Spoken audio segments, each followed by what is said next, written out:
இத்து போன காதலன் கார்த்தியை தேடி அலைவதாக செத்து போன டிக்டாக்கில் வீடியோ போட்டு யூடியூபுக்கு மாறிய ஜீவராசிகளில் ஒருவர் திவ்யா கள்ளச்சி. திவ்யாவுடன் இணைந்து செய்த அலப்பறையை வீடியோ எடுத்து யூடியூபில் அப்லோடு செய்து காசு பார்த்து வந்தவர் ஈரோடு கார்த்தி. காதெல்லாம் பொய், கொண்டாட்டினா செஞ்சுதான் ஆகணும். மாடலான மகளை திருமணம் செய்து தருவதாக கூறி 10 ஐடி மாப்பிள்ளைகளை ஏமாற்றி 2 கோடி ரூபாய் அளவுக்கு மோசடி செய்ததாக சிறைக்கு சென்று வந்த வாடகை தாய் மக்கள் பார்வை சித்ரா.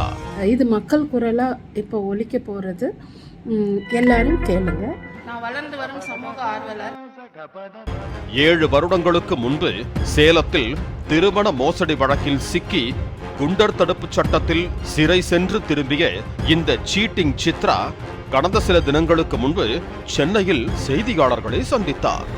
அதில் திவ்யா கள்ளச்சி சிறுவர்களை பாலியல் தேவைக்கு பயன்படுத்தி வீடியோ எடுப்பதாகவும் அதனை ஆபாச இணையதளங்களுக்கு விற்பதாகவும் தெரிவித்த அவர் தன்னிடம் இருந்து 2.5 லட்சம் ரூபாய் பணத்தை மோசடியாக அபகரித்துக் கொண்டதாகவும் குற்றம் சாட்டினார். திவ்யா கள்ளச்சி அப்படின்ற ஒரு யூடியூபரோட பேர்ல அந்த மணி 2.5 லட்சம் ரூபாய் அவங்களுக்கு போயிருந்தது. என்னோட அக்கௌண்ட்ல இருந்து ஹேக் செய்யப்பட்டிருந்தது.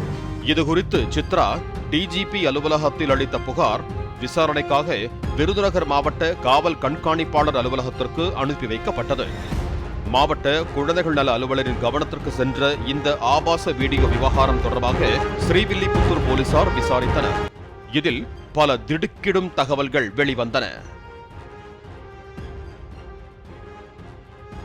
திவ்யா கள்ளச்சியும் கார்த்தியும் யூடியூப் வீடியோ எடுப்பதற்காக ஸ்ரீவில்லிபுத்தூர் சென்ற நிலையில் கார்த்தியை தொடர்பு கொண்ட சித்ரா திவ்யா சிறுவர்களுடன் நெருக்கமாக இருப்பது போன்று வீடியோ எடுத்து தந்தால் லட்சம் ரூபாய் தருவதாக கூறியதாக சொல்லப்படுகிறது.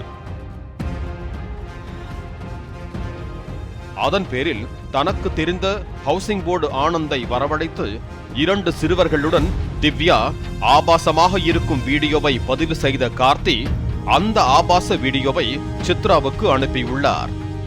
அதனை வைத்து சீட்டிங் சித்ரா திவ்யாவிடம் பணம் கேட்டு மிரட்டியதாகவும் பணம் கொடுக்க மறுத்ததால் அதனை பொதுத்தளத்தில் பரப்பிவிட்டு அவரே நடவடிக்கை எடுக்கும்படியும் புகார் அளித்தது தெரிய வந்ததால் சித்ராவையும் இந்த வழக்கில் சேர்த்ததாக போலீசார் தெரிவித்தனர்.